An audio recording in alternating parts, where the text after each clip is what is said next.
Hey, the concept is really quite simple. I'm not quite sure what your issue is, but it's like a red means stop, green means go. Right pedal go, left pedal stop. Yeah. Hey, welcome to Season 5, Episode 6 of Niagara 411 Live with Sterry. We are fueled by Gales Gas Bars. We are supported by Verge Insurance Group, Ace Alignment, and our newest sponsor, Equal Wellness Services here in St. Catharines. We are, of course, ensconced in this beautiful place of Fiddler's Poorhouse. These are the specials, ladies and gentlemen. Here are the deals you can get right here. 149 St. Paul Street, downtown St. Catharines, Fiddler's Poorhouse. Powered by WeeStreem, Canada's premier streaming service. We'll talk with Kevin Jack, the head honcho there. Co-head honcho in a couple of minutes. We were talking. I was talking with my employee there, office manager, about red means stop and green means go. Red light cameras start being enforced today. Ooh, the carnage. We'll talk about that coming up as well. 5 years ago, a young lady went missing and then was found deceased here in St. Catharines. Her family still looking for answers and some justification and some justice. We're going to be talking to Yvonne Lambert about that, Samantha Lambert's mom, coming up at about 12:20 today. We have a lot of things going on in and around Niagara. There is another missing person. We seem to go through quite a lot of those stories for some reason here in Niagara, and I realize we have a lot of areas in Niagara where people can go missing. Johnathan Cronkwright is still missing, was reported a couple days ago. His sister's going to be joining us on the program as well. So we have a lot of things to do today here on Episode 6 for Season 5 of Niagara 411 Live with Sterry, and we'll be back right after this.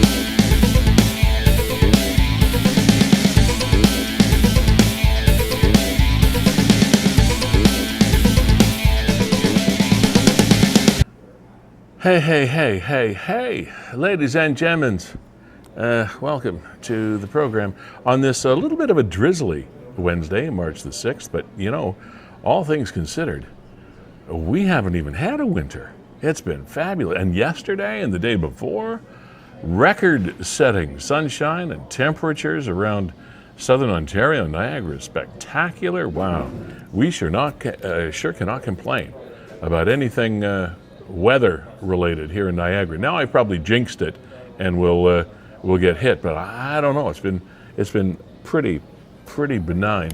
Welcome to the day. We are, as I mentioned off the top, on day one, this March 6th, 2024. I don't know. I'm really going to probably sound sarcastic and cynical about this, but anyway, this is the day that red light cameras are starting to be enforced. The fines are starting to be levied after this test period that the region has been going through. But today, Niagara Region's red light cameras are ready to start enforcement. Wow, what a landmark. Please. Anyway, what have we got? 3 locations in the entire region?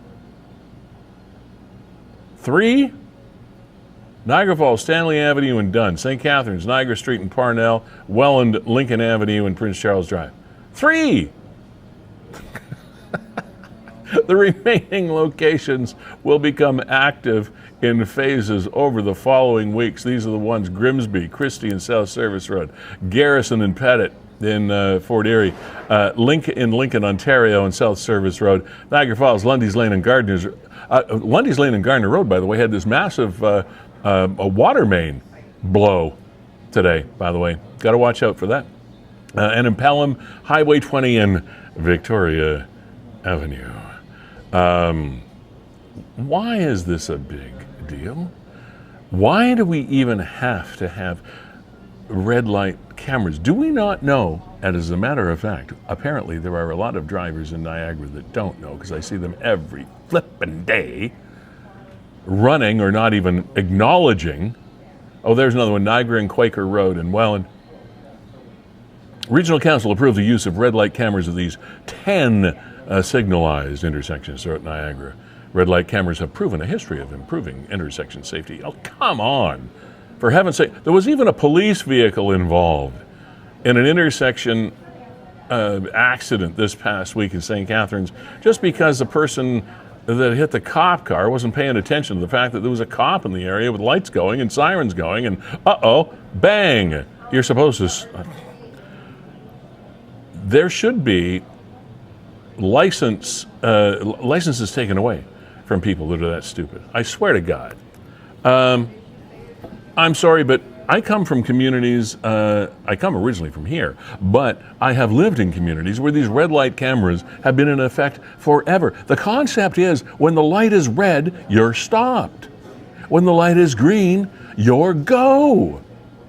I mean, these are not difficult concepts, people, to comprehend. And we have to, and then people complain about, oh, damn it, now they're going to be charging us money now to run red lights. Jeez, why can't we run a red light like we always used to? Damn it. Now, Lee, as much as it's a simple concept, I actually learned a lot through this. I didn't know what running a red light was.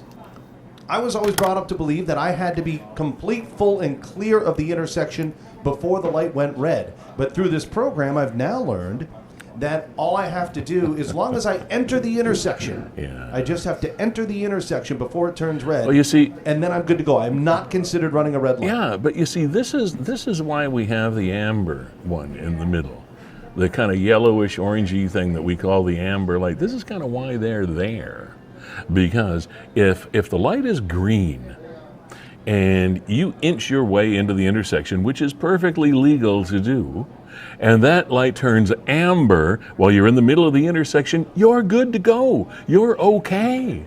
And even if it turns red, you're okay. But the concept is, if it's red before you enter the intersection, what are you thinking? What are you thinking?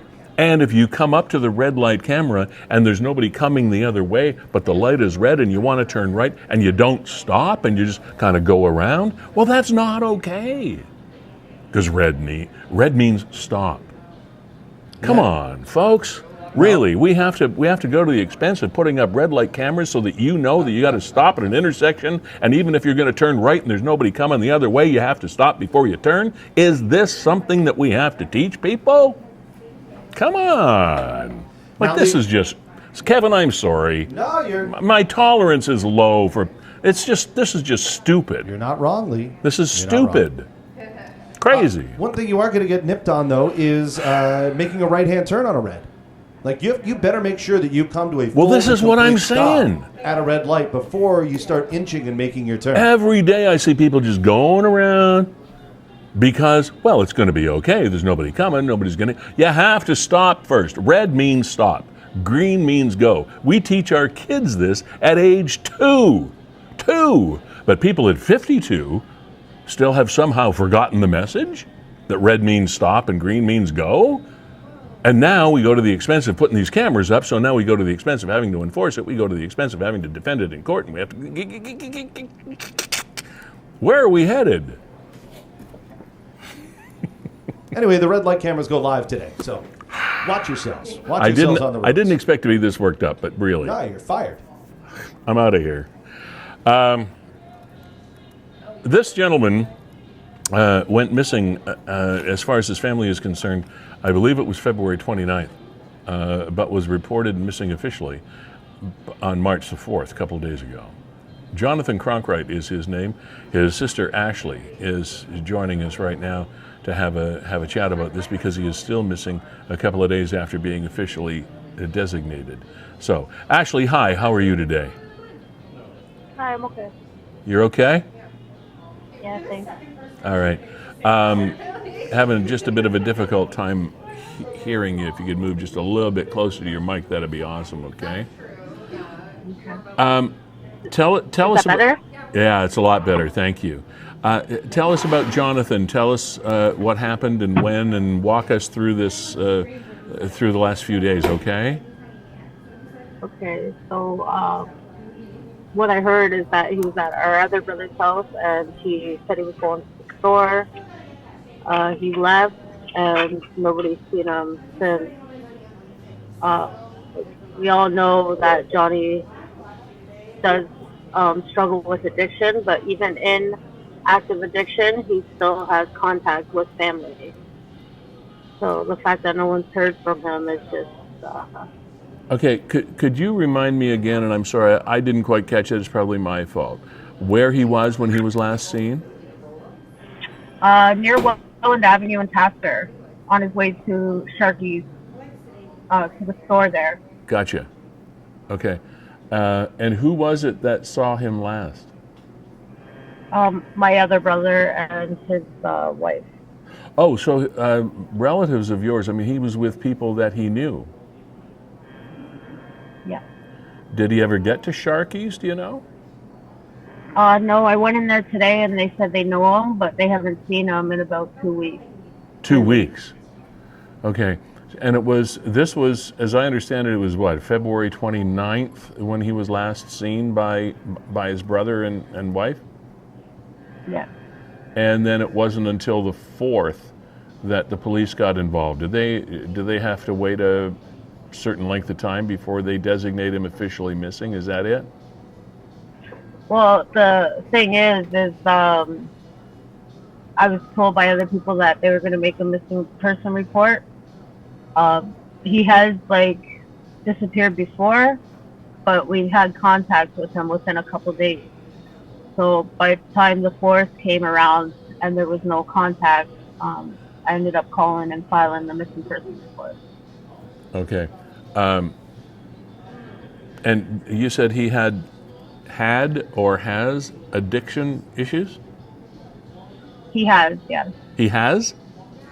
Yes. Okay. Where do you have any idea where else he might have gone, or in other areas that he might frequent?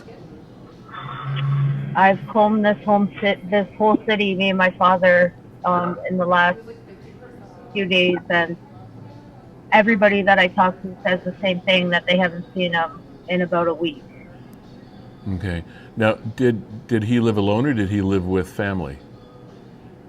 He lives with his girlfriend. He lived with a girlfriend? Yes. And she hasn't heard from him either?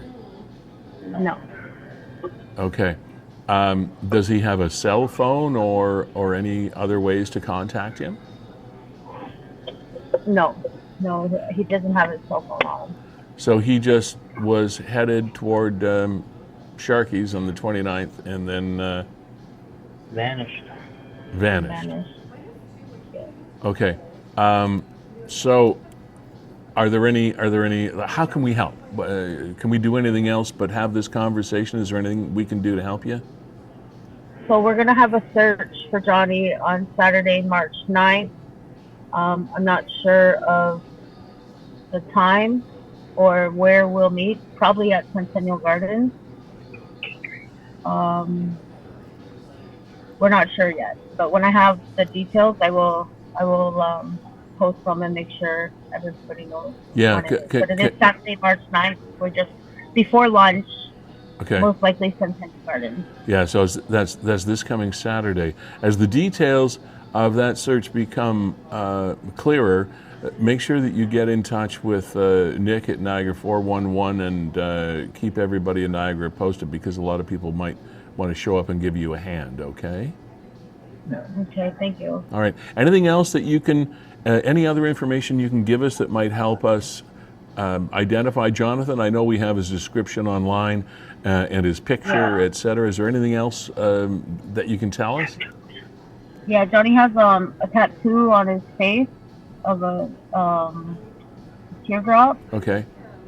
He has a tattoo on his forearm that says dedicated, and he has a tattoo on his left forearm that says Lesroy. Okay. Now, is Johnathan easy to approach? Like, he's a nice guy. If somebody sees him, can they go up and talk to him? Is he okay? Yeah. So he's going to be easy to talk to if we see him and go up and try to give him a hand. Yeah, Yes. he's harmless. All right, that's good. That's good to know. I know you have a companion there, and that's fine. We appreciate that. Okay, so Ashley, Johnathan Cronkwright's sister, thanks for being here. We hope we find or can help find your brother, and our thoughts are with you. And make sure you keep us posted if there's anything else we can do. All right. Okay, great. Thank you. Okay. Bye, Ashley. Thanks for being here. Thank you. Take care. Yeah, you too. All right, there you go. Johnathan Cronkwright, 32 years of age, officially designated a missing person. Missing persons report officially filed 2 days ago. People that have been contacted haven't seen him for a couple of weeks.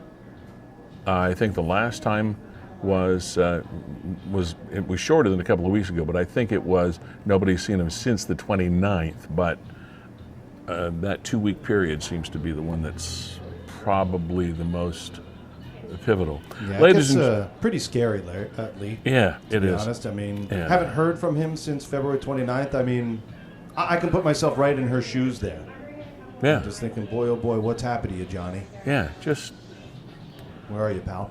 especially when the last people that were ostensibly with him were family members that cared about where he was going and what he was doing. And there we go. There, but for the grace of God, go all of us. Ladies and gentlemen, Kevin Jack is on the right-hand side of your screen. He is the co-founder of WeeStreem, Canada's premier streaming service. He is the executive producer, head poobah, supreme being, as we have dubbed him now on this show. Niagara 411 Live with Lee Sterry's supreme being, Kevin Jack. Thank you very much, Lee. I don't know if you want to... Do you feel insignificant now or more significant? I'm just going to plow right over that and let everybody know we have a jam-packed program. Maybe you can talk about in reverse order of who it is we're going to talk to today, because Samantha Lambert's mom, Yvonne, is waiting patiently. We should also recognize some of our sponsors here. We should. We're going to have a St. Catharines-based rapper on the program. Ezra of Choom Gang is how he's billed. We're going to be playing his song, I'm assuming, Kevin, at the end of the program today, too. It's called No Judgment, and it's pretty darn good. Really like it. Anyway, he's going to chat with us about 1:15 today. Our pal Justin Preston's going to be here at 1 o'clock to talk about the mental health fair coming up on March 24th. We're going to be talking with Yvonne Lambert in just a minute. She is the mom of Samantha Lambert. The Facebook is the Samantha Lambert story. Young lady that went missing and was found deceased 5 years ago now, and the story is not over because the family doesn't want it to be over, and rightfully so. Our sponsors, Gales Gas Bars, so happy to have them continuing to fuel this program as our headline sponsor. They do fuel, but so much more. Farms, businesses, construction sites, manufacturing plants, all kinds of fuel, transportation, as well as sort of your one-call shopping stop for all of your petroleum needs. Gales.ca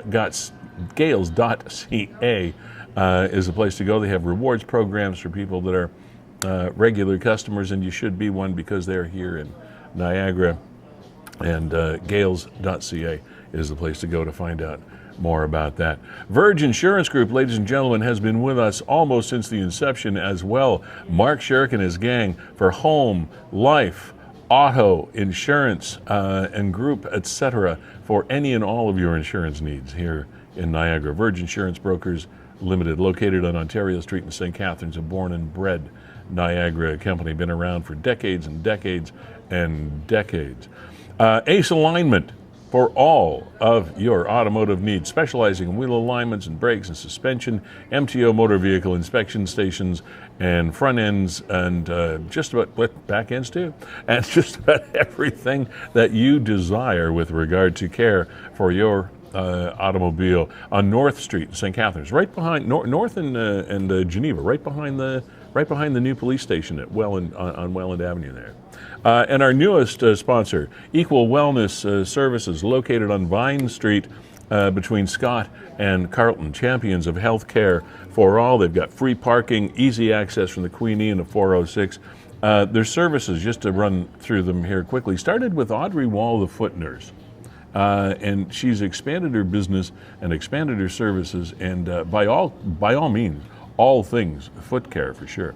Nursing foot care, diabetic and non-diabetic, care for calluses and corns and toenails and all of those things. Skin assessments, high quality skin assessment machines that they have there for you. Osteopathy, compression wear, and the full meal deal at Equal Wellness Services, located at 365 Vine Street in St. Catharines. And it used to be, I got to tell you this, it used to be a laundromat.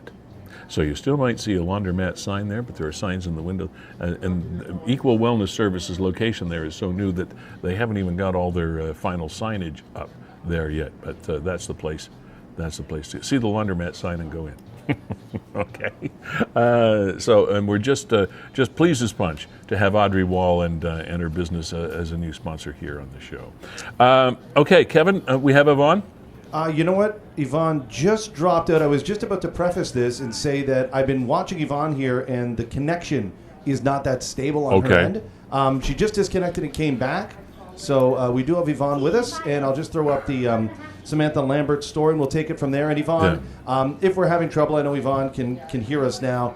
If we're having trouble with the video, just turn your camera off, and we'll go audio only. At least that way the story will be at least seamless. Right. So, okay. Okay, so let's proceed while we have Yvonne. Samantha Lambert's story is the Facebook page that constantly keeps us up to date on Samantha Lambert's story.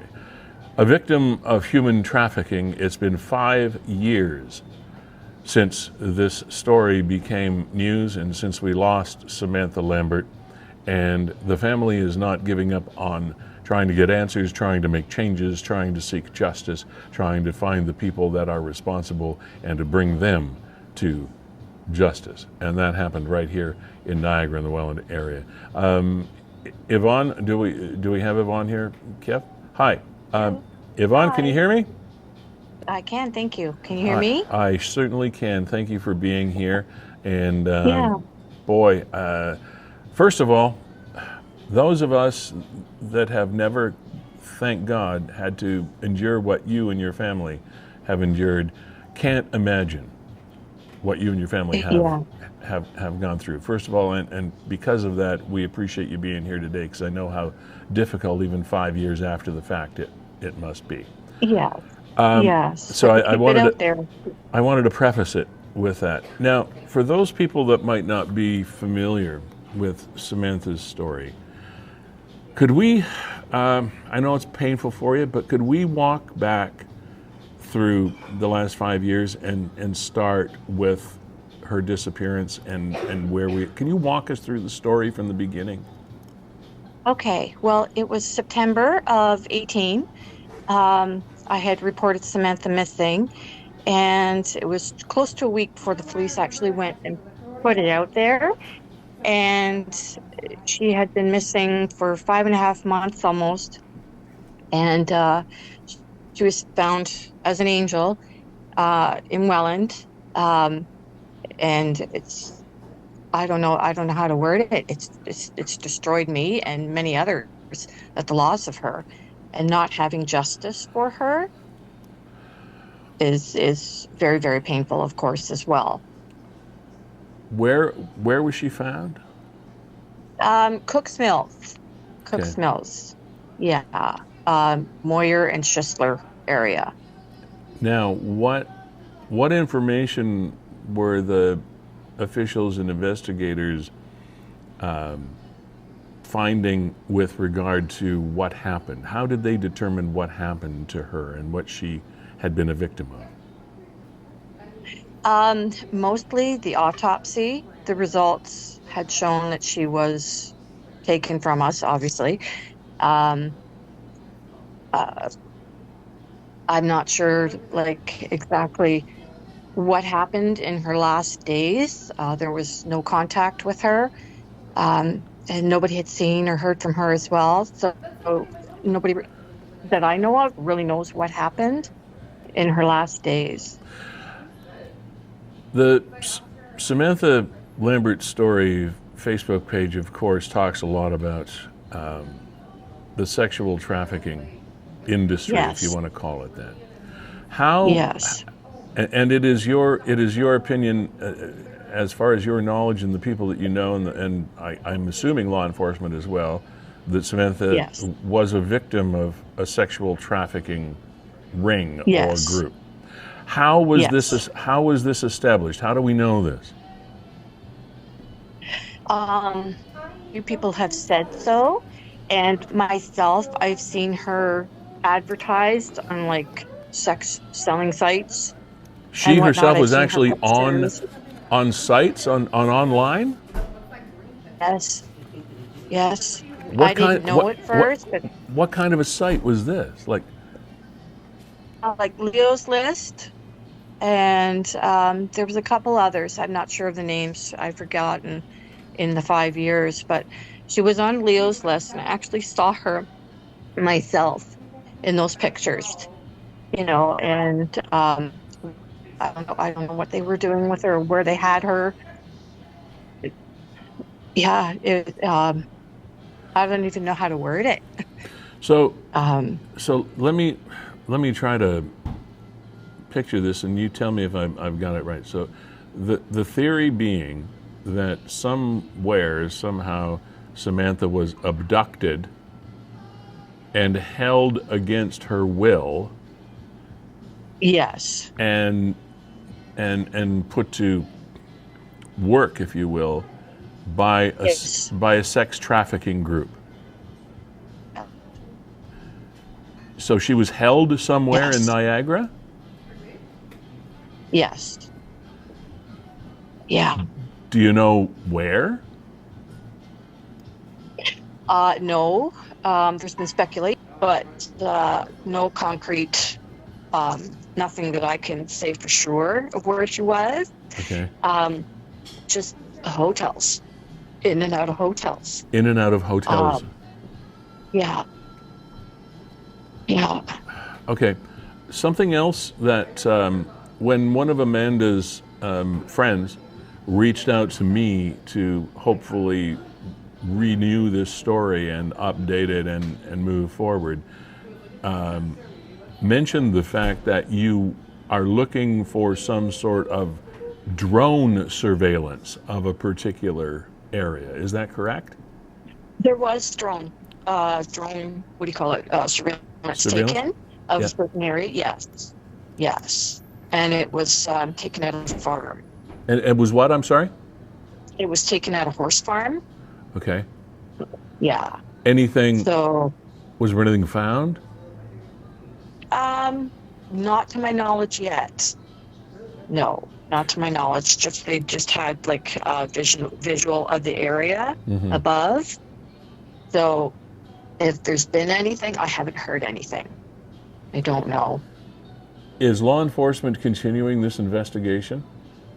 I sure hope so. You don't The know? last time, right? Well, the last time I spoke to a detective, it's been a couple of years now since I talked to them. And I used to speak to them. I would text them or I would message them myself and say, Yvonne, blah, blah, blah. Is there any news updates, anything going on? And all they could tell me was they were still looking for someone to question. They had to locate someone for questioning, and they couldn't find the person.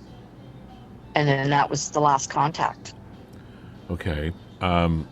This is a really super sensitive question, and I apologize before I ask it. But Okay. you mentioned the autopsy. Yes. What was the cause of death, Yvonne? They gave her a syringe or whatever of something of battery acid. So she was Yes. murdered. Yes. That's a Yes. that's a definite. It was a homicide. Yes. No.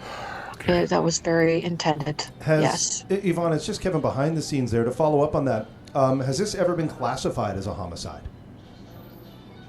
Not to my knowledge. No? No. Not to my knowledge. They just said that they were investigating, and because everybody has different versions of what's going on, and like I said, I've had no contact with the detectives in a couple of years now. So myself, I'm not sure what's going on. To your knowledge, have there been other victims identified as, well, victims in this sex trafficking group here in Niagara? Well, there has been other women found out in the area of that farm, but I haven't specifically heard any names or whatnot of that nature. Do we know who owns this farm? Sorry? Do we know who owns the farmland? No. There's a guy that has the horses there or whatever, but he's not the owner of the property. That I don't know who does.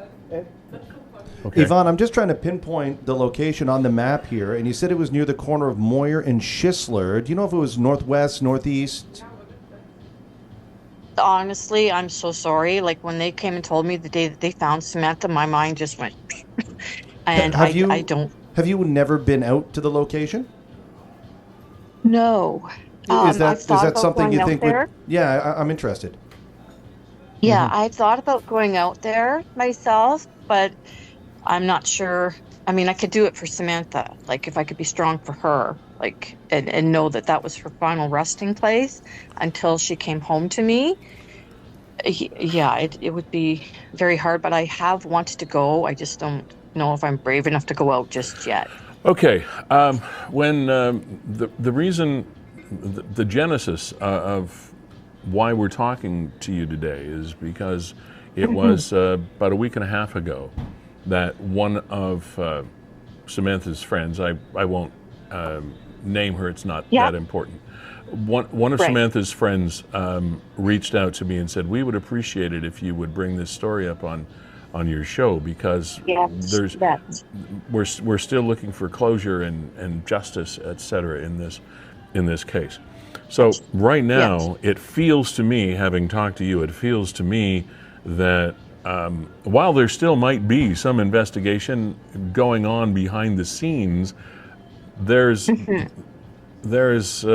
literally no information that you're being updated with on a regular basis as to anything with regard to follow-up. So, my question to you is, what can we do?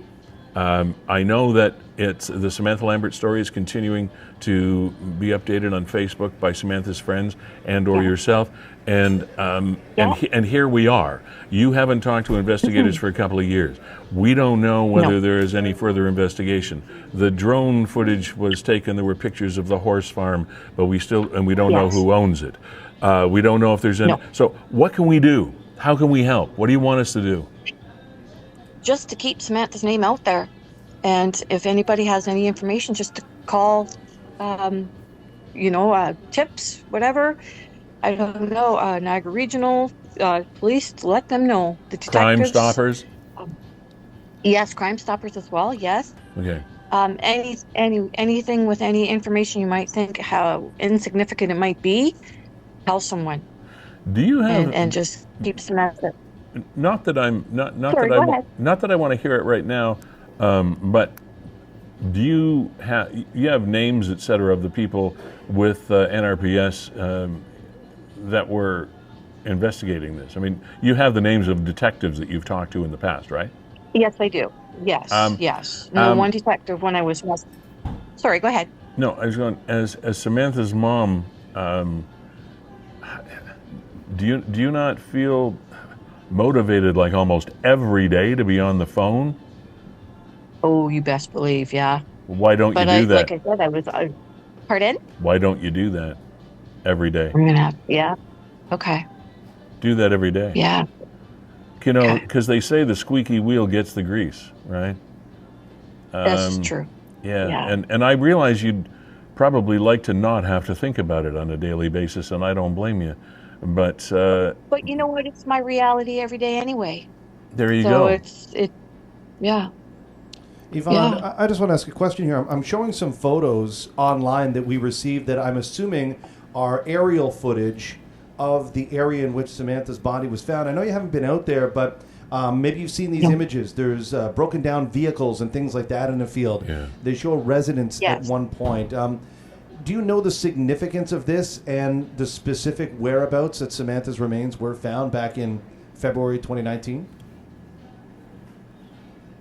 In regards to those pictures, Yeah.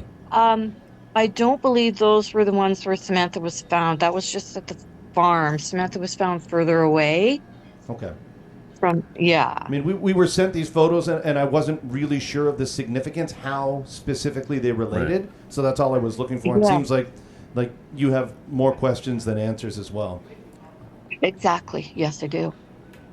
Yeah. Okay.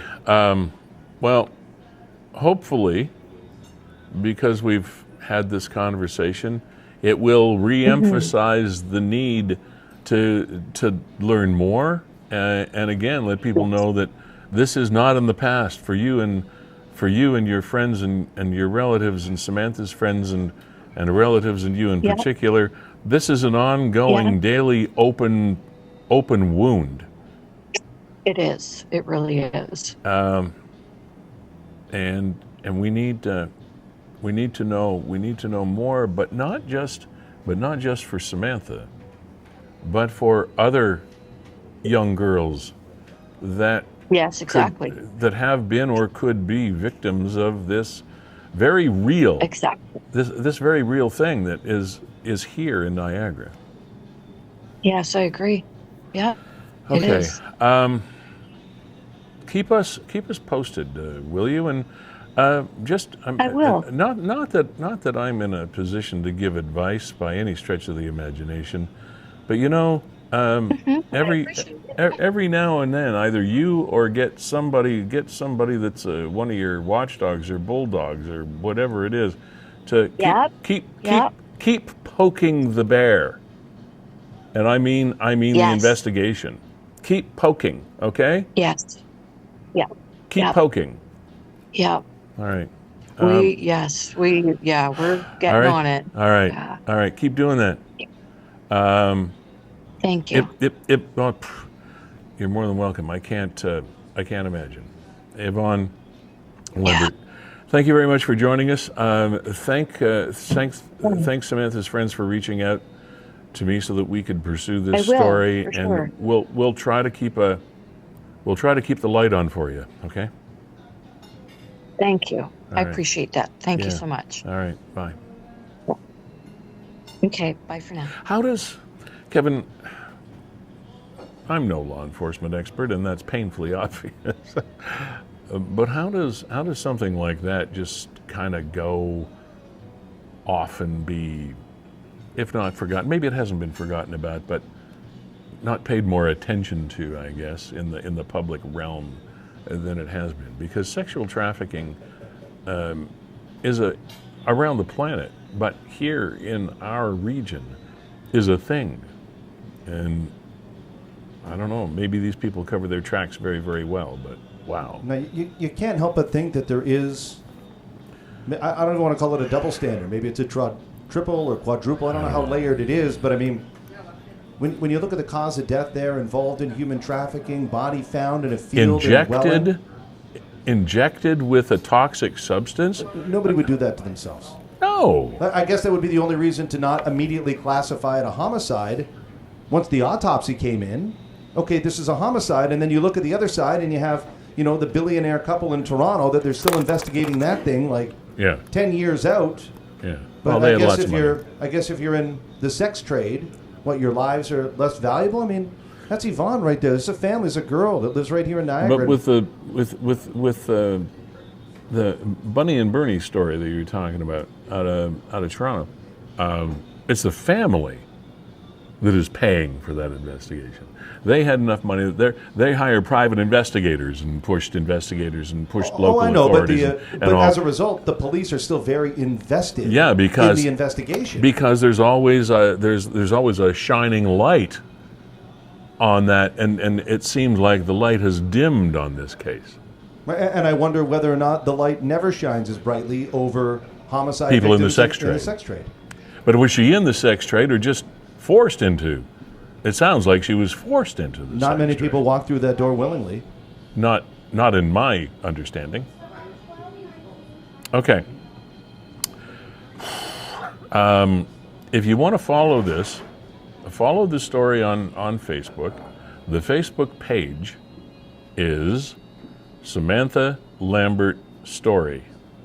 And if you search for that Facebook page, you can follow it or befriend it or whatever it is, and stay up to date with that. I can understand to a certain degree Yvonne, Samantha's mom, not wanting to stay front and center every single day with authorities, etc., because it would always be there. It would mean you can never think about anything else. It's always there. But then again, as she mentioned herself, it's her daily reality anyway. So it's a bit of a catch-22 situation. Try to put it behind you and never succeed, or keep it in front of you and never get away from it. I don't know which is worse. Niagara Area Crime Watch and Missing Persons, they always they follow that as well. 5 years have passed. Questions still remain. Why was your light extinguished? And that this is the page that's continuing to be updated. So the Samantha Lambert story page, for whatever reason, isn't loading right now, but this is in one of the Niagara Watch groups. Yeah. And posted by, you're right, you can see right there, Samantha Lambert Story. Yeah, and that is definitely her Facebook representation. I'll tell you, we've talked about this before on the program about how, my kids are 8 and 10 now. Oh, yeah. And when you're about to have children, all of your friends that have kids, and even the ones who don't, keep reminding you that life is about to change. And yeah, we know life's about to change, but the one thing that I didn't expect is how much my emotions would change over the plight of children. Yeah. And when I see stories like this, it's so easy to sympathize with Yvonne and put myself in her shoes and go, oh my God, I would be a mess. I would be a puddle on the floor right now if this is what I woke up to every day. And I absolutely sympathize with Yvonne, empathize, whatever thighs you want to use. It's all there, and it's natural. It's not forced. It's not faked. And as soon as I had kids like that, it switched on a dime. And we've done so many stories, unfortunately, on Niagara 411 Live with Sterry about people that have gone missing at all ages, males, females, sons, brothers, fathers, sisters. And it still is something that I have a tough time identifying with, thank goodness, because I hope I never really feel what these people feel. But to go to your point, Kevin, you can imagine trying to imagine what it would be like under so many different circumstances that we've talked about. The young lad from Feulled that disappeared. I mean, just so many people that seemingly go up in a puff of smoke. And at least, sorry, Kevin. At least we found Samantha. I mean, there was some closure there, albeit not a pleasant one. It could be debated that which is the best scenario. I mean, neither of them are good, neither of them are desirable, but not knowing versus knowing. And I mean, not knowing, I think, has to be. But again, I don't know. I'm talking through my hat. Yeah, we've had the family of Nicholas Adamson on the program a couple of times. Unfortunately, Lee, we're just a week away from a 2-year anniversary of That's Nicholas right. Addison's disappearance. It was the night before March 17th, St. Patrick's Day, that Nicholas went missing, and still missing. I mean, gone. Miraculously, magically gone. And from talking to Johnathan's sister, Ashley, just 20 minutes ago, it seems that they have about as much information to go on as the Adamson family. Just, he was walking to a bar, and that's it. We haven't heard from him. He was in transit from this point to that point, and somewhere between this point and that point, ancient aliens? I don't know. But it's one of those things. I do want to remind you, by the way, that we are made possible by Gale's Gas Bars, our premier sponsor of Niagara 411 Live with Sterry. They've been here from the inception. They are our premier sponsor, and we certainly do appreciate their support. One of Niagara's longest standing, fullest service companies that you could, fullest, is that a word? That you could have here in Niagara. And boy, they give back to this community so much. They've been successful here, but they give so much back, and it's an honor to be associated with Gales Gas Bars here on the program. Verge Insurance Group as well. Almost 100 years of service to Niagara. I had no idea that they'd been around that long, but they have. A born and bred Niagara Insurance Broker Company. Mark Shirk and his gang, kudos to you for all that you do for us. Home, auto, life insurance, groups, whatever, business. For all of your insurance needs, these guys and ladies will help you get her done at a reasonable price as well. Ace Alignment, Janice Purdy and her group, we really appreciate you coming in here to be a part of our family. Very, very near the sort of, I guess, last quarter of last year, Ace Alignment came on board during season 4 of the program, and they're sticking with us. Who knew? Specializing in wheel alignments, brakes, and suspension, MTO motor vehicle inspections station as well, and for all your automotive needs. It's just a small location, but they do so much on North Street in St. Catharines is their location, just off Geneva, behind the new police station, by the way, at the corner of Welland and Geneva, just behind there. As well as Equal Wellness Services, Audrey Wall, the foot nurse, just a phenomenal talent and technician with feet is how she started everything, and that's still her primary goal. I go there about once every 6 months. My feet have never felt better, I got to tell you. And I had a nail issue. You know, you see a lot of these commercials about toenails are ticklish things sometimes.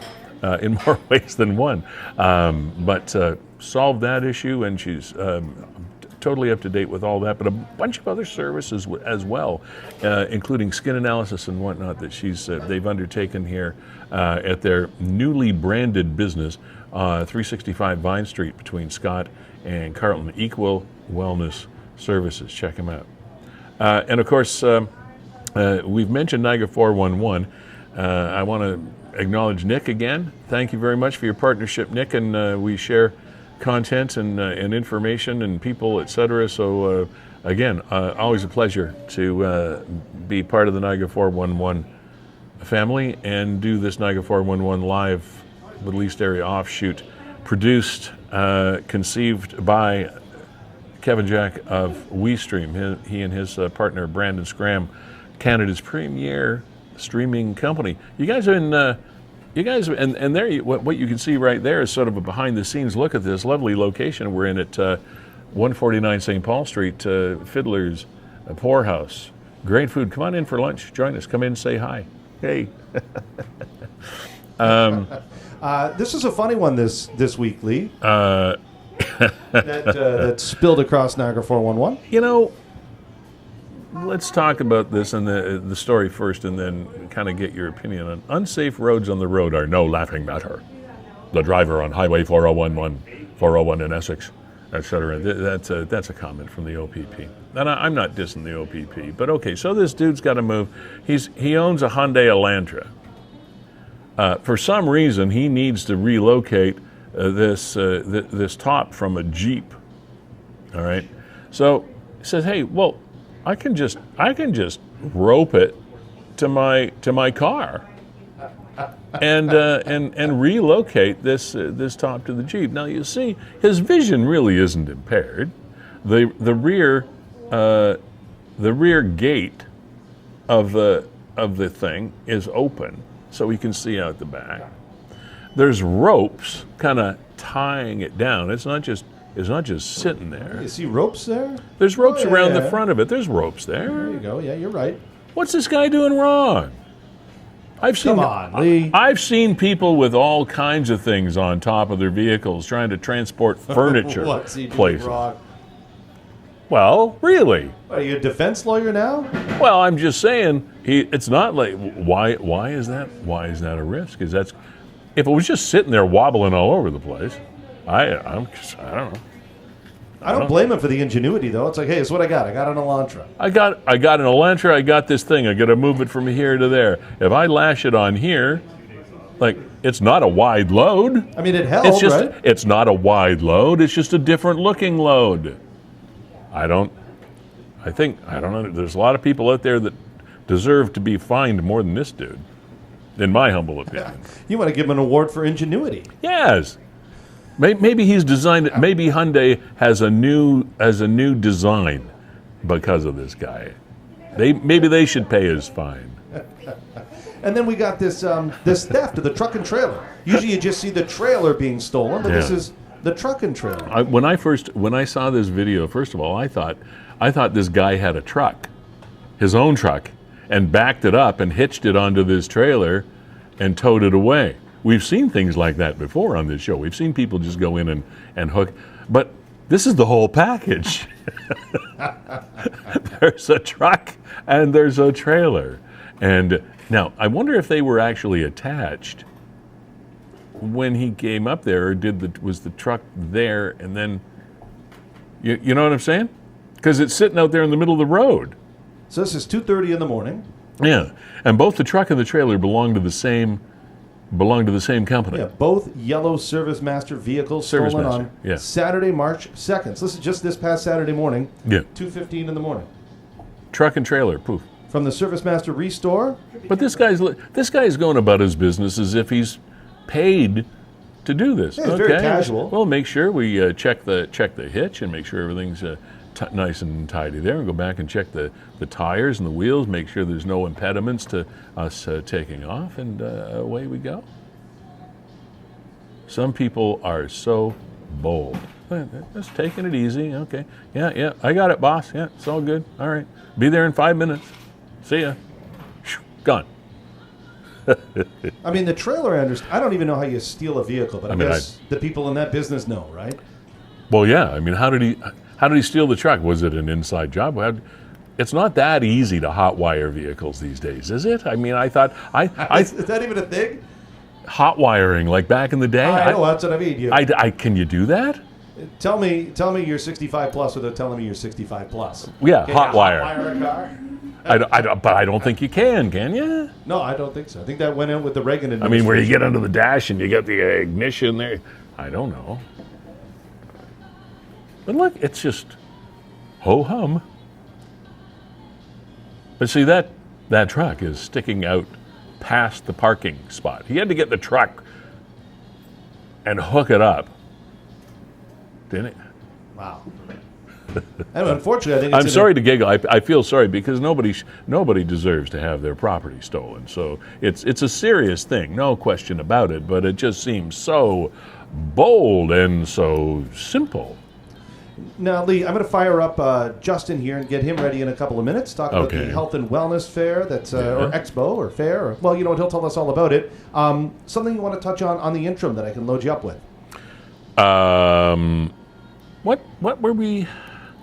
I don't really know. What were we chatting about? We did red light cameras. We did stolen truck and trailer. We did the the creative Jeep top transportation. You know what then? Where are we going? Let's just Where are we get going? right to it. Yeah, why not? So Okay. they have the it's Niagara Mental Health and Wellness Fair officially. So there you go. It's all in front of you. Sorry, I was otherwise mentally occupied thinking about these red light cameras again. And then we've got the speed. Now the speed cameras, that's a bit of a different thing because people often speed a little bit when they don't expect to. We've all been there, but okay. I digress. The Niagara Mental Health and Wellness Fair is happening this Sunday, March the 24th.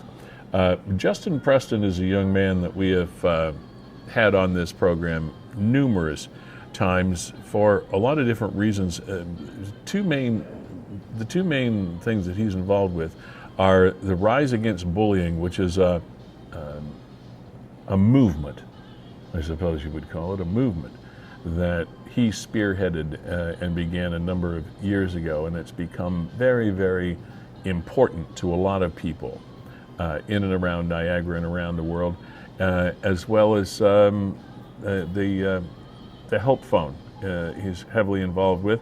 and sends out those legions, hundreds and hundreds of greeting cards every holiday season as well. Justin Preston joins us now. Justin, hey, how you doing, bud? I'm super well. I'm honored to be here again. Always a pleasure to talk with you.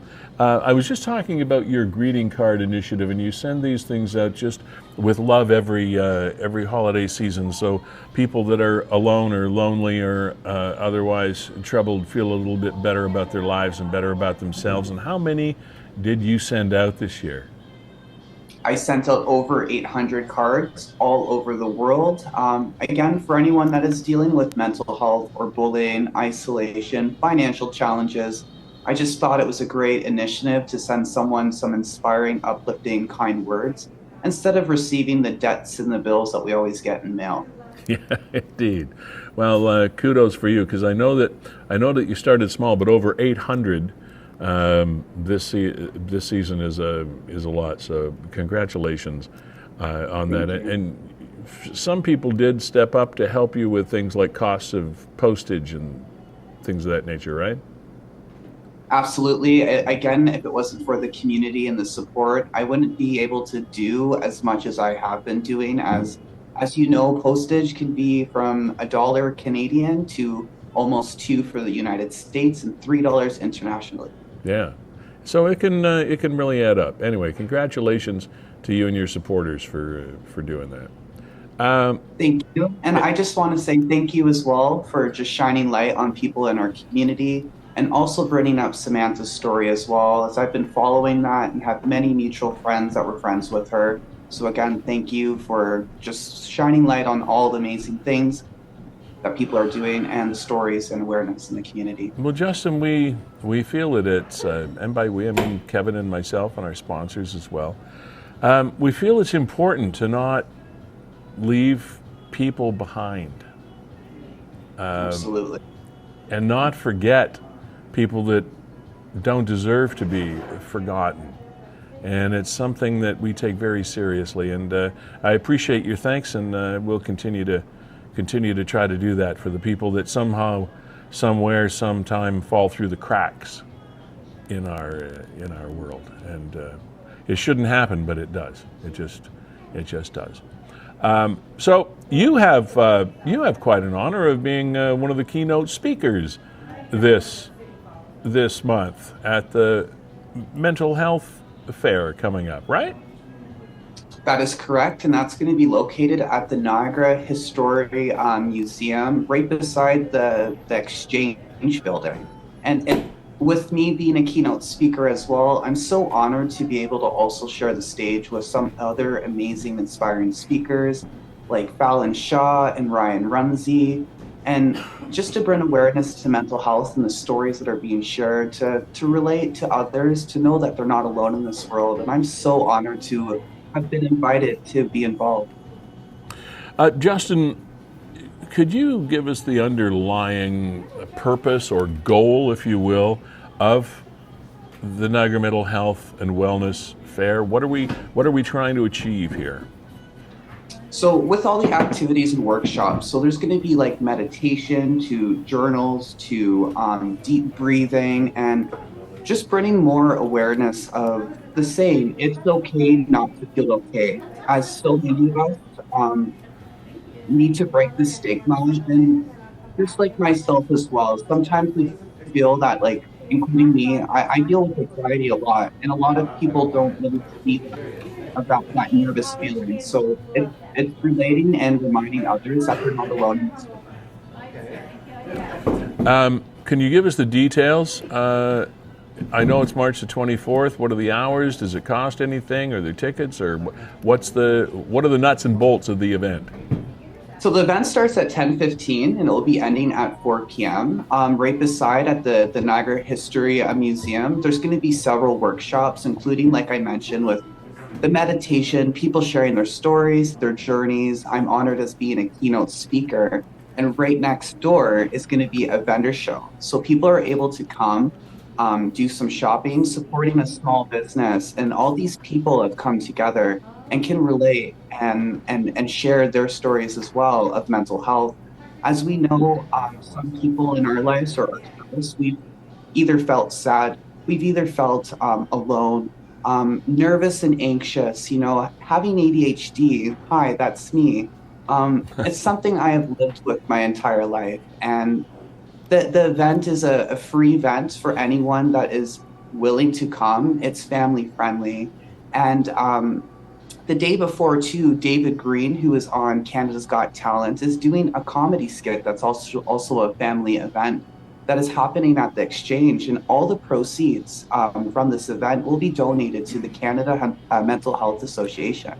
And it's just to bring more awareness and for our community to celebrate our differences and just to show others that they're not alone in this world. And it's okay to be dealing with the struggles that some people face on a daily basis. And I'm assuming that there will be some sort of mechanism in place that if someone actually does need to talk to somebody, there'll be somebody there that they can talk to or someplace where they can go. Absolutely. So that the whole entire day will be dedicated to people that are able to sit and listen to people's triumphs and what's going on in their life. And there's so many people that will be there that have understood and been through the struggles, and to end the stigma of mental health, because it's okay not to feel okay. Not everybody is always happy go lucky and rainbows and sunshines, and sometimes there can be gloomy and dark days too. And I find a lot of us don't share the dark times, and it's just the positive. But to be able to mix those two together and again show others that they're not alone in this world, it's amazing. And also with having like acoustic sets of magicians that are going to be dedicating their time as well, performing music with inspiring lyrics that can relate to people that can understand of that feeling of the happy pills versus an artist appreciate very much. I just find it's really inspiring, a day that's uplifting people to show others around that they're not alone. And again, like mental health isn't talked about enough. And I'm very proud of Sherry Hawkins and the whole team that has put so much work together to create a day that you can walk through the doors and not worry about being judged, feeling ignored, knowing that your voice will be heard. And again, that feeling of not being alone, that you can surround yourself with people that may understand exactly what you're going through or what someone in your life or your family has also been going through, and just to learn and educate ourselves as well, and others that may or may not know what anxiety is, what depression is, you know, what suicidal thoughts are. And unfortunately for myself, I've been on this bracket of feeling like I didn't belong in this world, you know, due to being bullied, as you had mentioned, my Rise Against Bullying campaign. Because of the triumph and the hardships that I had growing up, I now deal with severe anxiety and social anxiety, and sometimes I feel very depressed. And to talk about that, I think we need to do more of that, because it's really important, just so others know that, you know, I'm not perfect, and I struggle too, and it's okay. Yeah, there are those of us, especially people from my generation. We were sort of conditioned to believe that if you talk about some of these things that are bothering you or concern you or upset you, that it's a sign of weakness. So people spend years sometimes under a guise of everything's okay when everything really isn't okay. And, Absolutely. and I think that if there's any message that I would ever love to tell, get across, is the fact that it's okay to not be okay.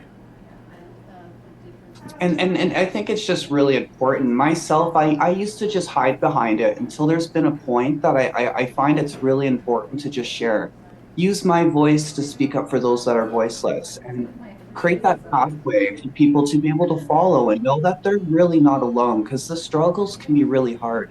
And to reach out for help, that's something I had to learn to do. And again, it's okay to say you're not okay, and it's okay to reach out for help. And with all the work that I have done with Kids Help Phone and being their national ambassador, there was a point in time in my life where I just could not handle what I was dealing with in school, with the bullying. And I had the courage to pick up the phone and express everything to a counselor that listened to me for over an hour.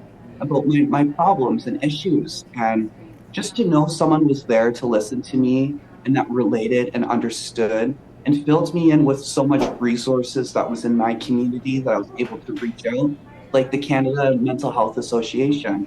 There's programs out there that a lot of us don't know exist. And to Yeah, bring awareness it's and true. light to it, I think is important. Okay, Justin, when will you be speaking on Saturday, by the way? I will be speaking at 3 o'clock 3 o'clock on the 24th. at the museum. And right next door, there's so many amazing vendors too. So people can either just come and look and see it. All the little small businesses have come together. There's going to be a lot of resources and information regarding mental health as well. So if people want to come and grab a pamphlet to learn a little bit more, there's Okay. so much valued resources there.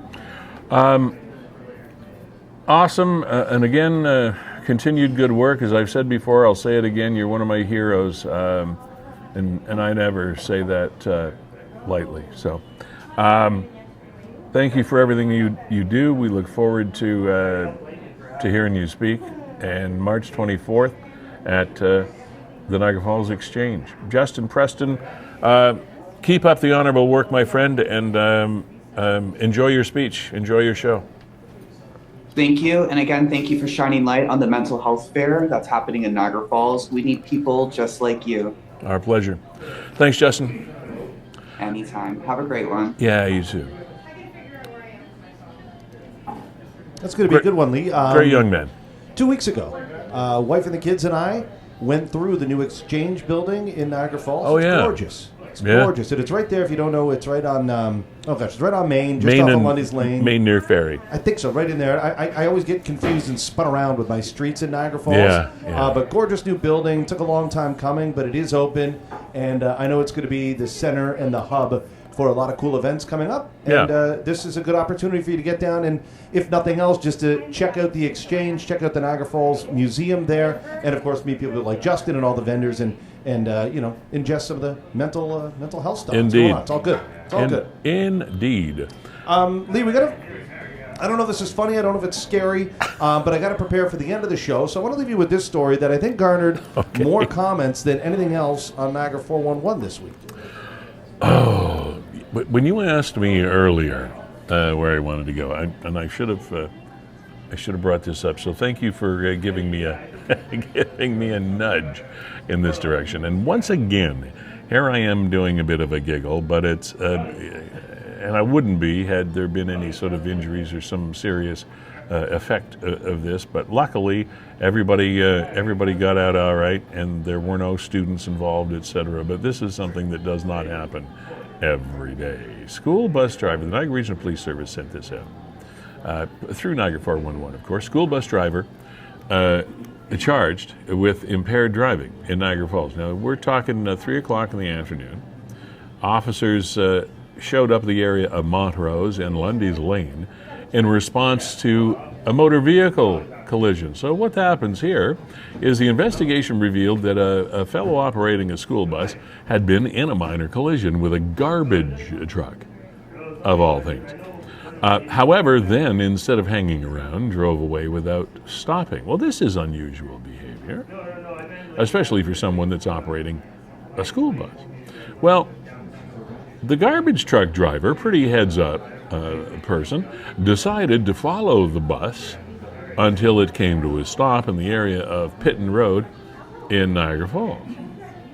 So officers showed up at that scene. As a result of the investigation, the school bus driver was placed under arrest. No students on the bus at the time of the offense, so that's why I said it wasn't as serious as it might have been. So this fellow, 30-year-old Devin Dobbs, of no fixed abode, as they say here. We usually use the term no fixed address. Now, does that mean we have... This is what gets me. Anyway, he was arrested and charged with impaired operation of the vehicle. He was released on a Form 10, meaning expecting to appear on April the 20th in court at the regular place, the courthouse at Church Street, St. Catharines. But here are the questions that pop up here for most of us. Now, Mr. Dobbs, they say of no fixed address. Now, we usually use that phrase with regard to someone who is, to coin a phrase, homeless, because they have no fixed address. They have no place they get mail. They have no place where the Canada Revenue Agency is trying to send them and catch them for outstanding payments. They have no address. They don't have a mailbox. They don't have a mail slot. They don't have no fixed address. And he's driving a school bus. Okay, now, to be fair, we don't have any details as to what board the fellow was trying to serve by operating this bus, if any. We have no knowledge of what company owned the bus that he was driving or owned the operation of the bus that he was driving. We don't have any indication as to whether he was even supposed to be driving the bus or if he just took it and drove it somewhere without authority. We don't know. There are a lot of things that we don't know. But the biggest question, Kevin, I think, has to be, how do we have a young man driving a school bus, with or without children is irrelevant, but operating a school bus, and he is of no fixed address. And that was the number one most popular comment there of the, gosh, what do we have on this? 232 comments. Is that how many? Okay. Yeah, 232, and a lot of people saying, hey. Did he have a driver's license? Most people kind of, I guess, surmise that maybe he had an address when he got the job and his life circumstances has changed. I mean, the fact is, whether he had an address or not, he kept showing up to work. I mean, you got to give him credit for that, right? How do we know he kept showing? Well, they didn't fire him for not showing up. They just fired him for showing up booze stuff. But he showed up. But what's the address? If you have a driver's license, what is the address on the driver's license? You have to have a special kind of insurance designation or a special kind of license even to operate. It's not just operating a car for your personal use. These are special licenses, special codes that you're supposed to have to be able to operate a commercial vehicle, especially a vehicle that they call a livery system, which means that it carries people. And most important people are school kids. So how does this happen? I don't know. I'm just glad that everybody was safe and there are no kids on board. And even, I mean, compare this to that crazy run in Welland there about a month ago with that guy that really smashed up the bus and kept going. That totally different kind of thing. I ended up feeling very, very sorry for that gentleman, a man in his 80s who obviously was in some state of shock after having participated in a vehicular collision of some sort, and like that was a bizarre story of another different ilk. That one, but this guy, I still wonder if he was even supposed to be behind the wheel of that bus. I don't know. Did they know he had the bus? All right. They walk among us, ladies and gentlemen. They really do. Ezza of Choom Gang. I said Joom, I'm sorry. Ezza of Choom Gang. St. Catharines-based urban artist joins us now. Ezza, how you doing, man? Wonderful. Thank you for having me on the show. I really appreciate it. Hey, our pleasure. We're going to be playing the video of your song "No Judgment" at the end of the show, and I gave it a listen, of course, before we came over here. It's damn good. I really like it. I really appreciate that. That means a lot. Yeah, I've been doing it for a long time, and I really feel like Yeah, I'm proud of this one. I'll say that. You should. That's some high praise. I would hazard to guess, Lee, that you're probably outside the target demo. I am not the target demo at all, but I have. I've been in the media biz for a long time. I have some rather eclectic tastes at time as well. So don't throw me out with the baby out with the bathwater just yet, Kevin.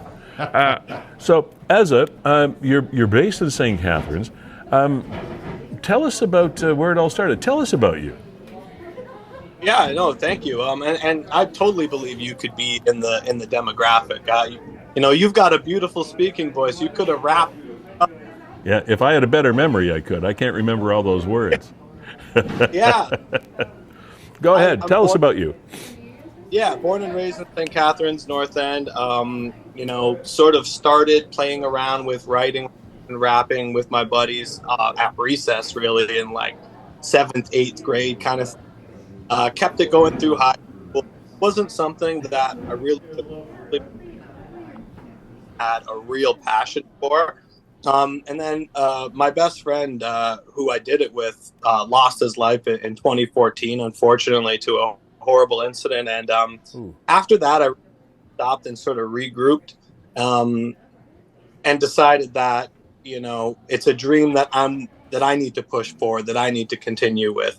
So I spent some time sort of in the mountains in Banff area, like right on the border of BC and Alberta. Mm-hmm. After time out there and then coming back to Niagara, that's when I feel like I really started taking it seriously and sort of hitting the stride that I continued on. And when was that? How long ago was that, Ezza? Yeah, so sorry. I went out there in 2017, came back about 6 months, a year later. So, and then I started working on stuff. Started releasing that stuff like 2019. So this is like my 5th year really music seriously, and sort of doing what I do now. Sort of found my voice. And who are your influences? What influenced you along this genre? Because heaven knows it's a very wide one, but there's some musicality to what you do, like some melodic style musicality, at least in the No Judgment piece that we're going to be seeing a little bit later. Who are your influences? Yeah, so I mean, my parents are they sort of have kind of eclectic taste themselves. My dad hosted a radio show on Brock for a long time that was like progressive rock and jazz fusion stuff. So I've always heard like a lot of sort of eclectic, more underground kind of music growing up. Mm-hmm. Pop really struck me when I was about 8 or 9. I was a big Much Music kid. Like I watched a lot of Much Music. And then, seeing artists like Jay-Z and Nas and Eminem and, Beastie Boys, Intergalactic at the time, blew my mind when I was a kid. I memorized it. And then, as I continued to go forward, at the time, it was sort of like I was the weirdo for being into hip hop. And people would be like, who do you think you are, dressing like this or thinking you can rap, whatever. And now, it's sort of been validating as years pass. People really do recognize the musicality and the talent that goes into it.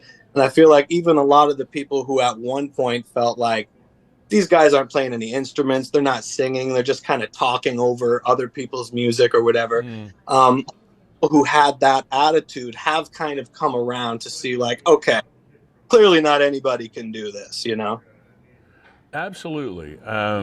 I was interested when you ran through your list of influencers that you brought up Eminem, because when I was listening to your stuff earlier, I felt a little bit like it was a somewhat reminiscent of some of his style, and I thought that I think that's quite a compliment, because man, he is.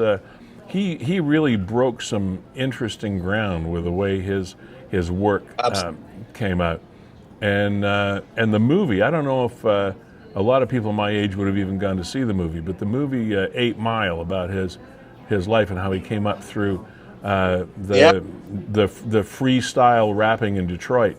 and the street cred and all the rest of it that he had to get as a white kid in urban Detroit doing urban music. Your stuff had a bit of a ring of that to me. Yeah, no, that's definitely a compliment. I really appreciate it, especially when I was first sort of learning how to rap. Like 8 Mile, I think, came out in like 2002. So I was like 12. I was born in 90. So that was really influential for me at the time. And honestly, like I went and did a rewatch of that movie kind of recently. And to tie it into Niagara, even though obviously Detroit is like its own animal completely, but there are certain aspects of it that do remind me of here, sort of the post-industrial, like, you know, where am I going to get a job? You know, all the plants are closed down, this, that, or the other. There's been a lot of that sort of festering here my whole time growing up. As far as being somebody my age, I'm in my now. It's still hard to sustain a life here, you know? And there's an element of that in that movie, certainly in Eminem's career, that was really influential to me. Aside from obviously the technical aspect of rapping, definitely learned a lot from him. So thank you for the compliment. Yeah, you're welcome. Yeah, Ezza, I'm just going to weigh in here in the background. I'm always interested to ask artists now. It's a very digital age. I mean, you go back 20, 30 years ago, and the measure of success was, radio play and selling out concert theaters. But now there can be so many other avenues for success. So for somebody like you, the reality is mainstream radio, that's probably not a reality for Ezza of Choom Gang, but I'm looking at your videos. You got thousands of views on these things. You obviously have a following. So what is success for Ezza? That's a great question. I mean, there's a lot of certainly musicians and artists altogether, but specifically in the rap world, there's a lot of artists seeing success sort of on the underground. Artists like The Alchemist and West Side Gun and Griselda, who are just out of Buffalo, aren't really mainstream names, but they have these huge followings where every time they put something out, they're guaranteed to have people listening. If they put out merch, someone's going to buy it. If they go on tour, people are going to show up. But they're not household famous names where their lives are kind of dragged down by the drudgeries of being a famous guy, you know? So I feel like for me, that's success, especially at this stage in my life.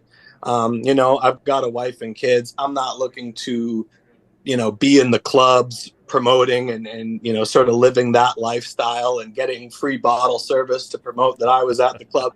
That was a big part of the business as well at one point. And now you don't even that, you sort of just do your stuff, put it out, hope that the right people come to you. And it's a slow process. And that's the thing, is like people think it's going to happen fast these days. For some people it does. But for especially people like myself who are a little bit older and are sort of still learning the internet in its current form, it takes a little bit of time. But I've really discovered if you just keep putting your stuff out, the right people will gravitate towards you. And that's what I see as success. Lee, I got to follow that up, and I want to talk about your raps and your lyrics. You mentioned, you've kind of carved out this arc for yourself, and a lot in your life has changed. I always laugh at kind of privileged people that try and present themselves as like thug rappers or things like that. Come on, you're a Silver Spoon kid. I'm not suggesting that's your story, but how have your lyrics changed? And then also, we're going to be playing No Judgment here in just a second. Can you talk about the music video and also the lyrics of that and the meaning behind it? It looks like it was all shot in St. Catharines. Absolutely, yeah. So definitely early on, I mean, when I sort of say that I started taking music seriously like 2018, 2019, when I got back from BC, it's not that I didn't make stuff and put stuff out before that, but I kind of was that guy. I kind of was that privileged white guy who had, come up around all sorts of immigrants from different backgrounds and then sort of slide into this hip hop culture. And then now I can talk about guns and I can talk about this and that. But really, you're just trying to find your voice and you're still kind of just imitating what you hear. Right. And that was sort of why I kind of disowned my old stuff, because it was me sort of just doing imitations of other rappers. It really took going through a lot of my own life experience and then coming back to it that I had stuff to rap about, and I found ways to rap about, getting older, having a family. Also, I mean, dudes like I mentioned before, but like Jay-Z and Nas have just done an incredible job at showing us how you can be older and still be a cool rapper, you know? Like, those guys are so far removed from living any sort of thug lifestyle at this point. Yeah. But they still make great albums and great rap. Again, Sort though, of who we're but I think to follow up on Kevin's question and on your answer, and when you talk about people like Jay-Z and I mean you got P. Diddy and those guys that came up through about the same time, is the fact that you don't have it's a musical, it's an entertainment style, it's a music style, it's a performance style. And the message that I seem to be getting more and more is the fact that you don't have to be a thug to do it. You don't have to be, you don't have to come from the thug, ghetto, I hate cops mentality to be able to be successful in the art form. And I think that's an important message. Yeah, absolutely. And I mean, we acknowledge that that's the roots of it, that it comes from areas where people really struggled and really had to live very difficult lives, and to even get to the point where this can be considered art form, you know? So all hats off and all respect to the people who started this art form, but it's expanded so much. And the thing is, everybody kind of likes it. So it's like, but not everybody relates to, you know, I'm doing this, big booty bitches, this, that, or the other. Yeah. People want to hear the music, but they want something they can relate to a little bit better. And so I'm kind of bridge that gap a little bit, where I'm still paying homage and showing respect to the culture and where it comes from, but I'm deliver it to a more in a more relatable way, I guess. It's kind of a fine line to walk, isn't it? Mm-hmm. Absolutely, because I had one question for him, but do you have anything else? Yeah, all I really want to do, Lee, and maybe you can sneak your question in ahead or whatever, but I wanted you to touch on the music video and the message behind No Judgment, because we're going to be playing that in just a couple minutes. I want to get there too, and that's where we will go right after this. One of the criticisms that your genre has had. Over all of the years, from people like of my ilk and others, the more so-called music oriented people, is the fact that it's not music. Well, it's not music, but whatever you want to call it, rap music, whatever it is, it's probably, in my mind, still the most difficult thing to do is to read. Kevin talked about lyrics. Most of the songs that people of my generation listen to have like maybe 40 words in them, and that's about it.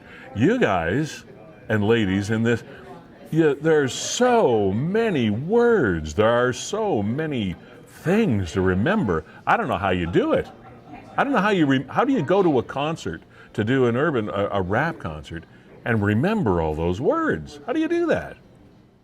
Yeah, no, and you know, I appreciate people like yourself who at least recognize that aspect of it. Whoa. And we've done shows where people will come up after and be like, listen, I've seen a lot of concerts in my life.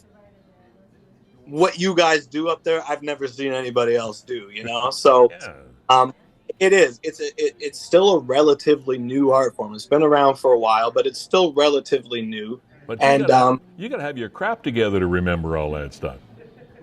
And honestly, I literally had a dream last night that I had a show and I couldn't remember any of my like, you know, there is a level of preparation that has to go into it for sure. You know, some people have it where they just, every song they've ever written, it's right up in their head. I have kind of a recency bias with my memory. You know, I gotta have done the song recently, kind of gone over it a few times recently, but then it'll click. The part of me that wrote the song will click in on my brain, and I'll have it. You know. And to go to Kevin's, but thank you. To go to Kevin's point, before we say goodbye to you and listen to your and watch your video, I'll go exactly where Kevin wanted to go, which is the video itself and the message, which I found, the more I listened to it, the more I listened to the words and paid attention to what you were doing. It is a good message. What the influence behind this particular song and the message of no judgment?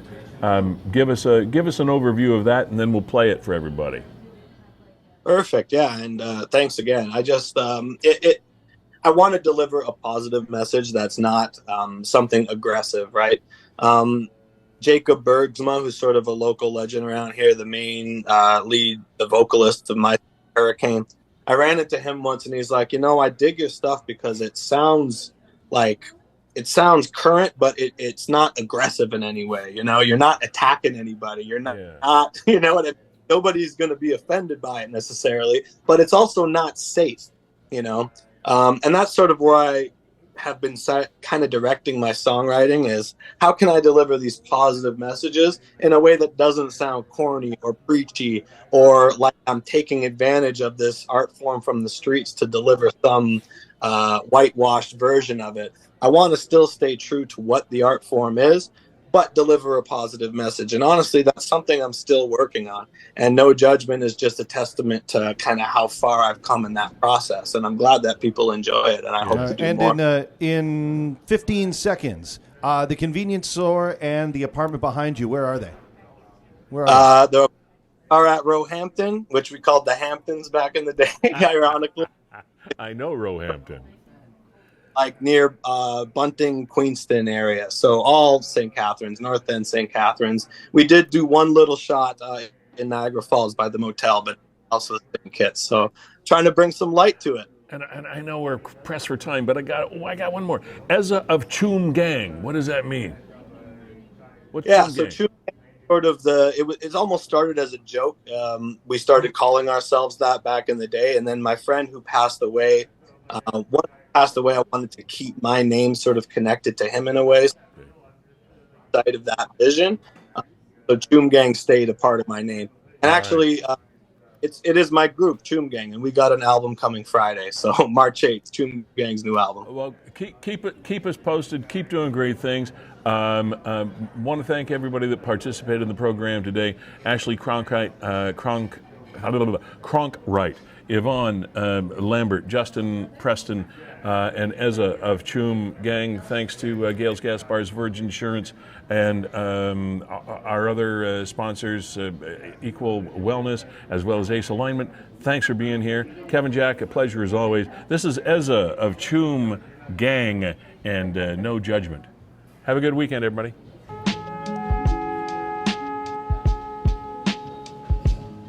It's E 905. You already know what it is. H-O-M-E. They've been messing with us for 2,000 years. I say it's time we start messing back. My youngins tell me, OG, quit playing, you cold as ice with it. Sometimes I feel like Hove, needing a wife fitted Yankee hat. And beats like this just take me back from splitting up on a 20 sack to pitching up on a 80 sack. Rolling silly Phillies, no engineer, just laying tracks. Homies dodging ops and cops come through, pretend they laying back. This isn't where I make amends, it ain't where I'ma take shit back. Leading by examples, how I paved my path. So if I ain't being honest when I'm rapping, I ain't saying jack. In winter clothes, I still sit before you a naked man. If I don't know my options, then I'm making plans and God laughs. Throws me an obstacle to make it past, so I'll last. With all the odds against me aiming at where the stars are at. But I'm just a person on this earth, so I diversify. Leave the hearse and fly away, the planes is astral. Till I claw back, it's only natural, that's why don't be judging what someone does in a situation you ain't facing. Don't do it. Don't be judging what someone does in a situation you ain't placed. No judgment. Don't be judging what someone does in a situation you ain't facing. Don't do it. Don't be judging what someone does No in judgment. a situation you ain't been placed had in. the AZ flow since the days by the book depot. Round that way, there used to be an Easy E clone. With girls I had the weak game, never knew the cheat codes. Not good with the street names, but I learned the street code. And I ain't gotta tell them, they feel it, it's in my ethos. My whole city could've caught a Rico. Como estás? The flow, la fleur, la fly, Ashkoshka dog. I'll forever last like I'm in La Coca Nostra squad. Positive as Oprah's thoughts. Steadfast with the vision, Kusama with the polka dots. Against the odds like water flowing through a frozen faucet. Who else you know brought Holy Cross out through Okanagan? Other than this product, the postman lot in politics. Loading bong hits don't know growth in economics. We're supposed to give it acknowledgement. Policy is slow, technology is so responsive. No wonder we going bonkers, but don't be talking all that. Don't be judging someone does in a situation you ain't facing. Just don't do Don't that. be judging what someone does in a situation you ain't placed in. No judgment. Don't be judging what someone does in a situation you ain't facing. Don't do Don't it. be judging what someone does No in judgment. a situation you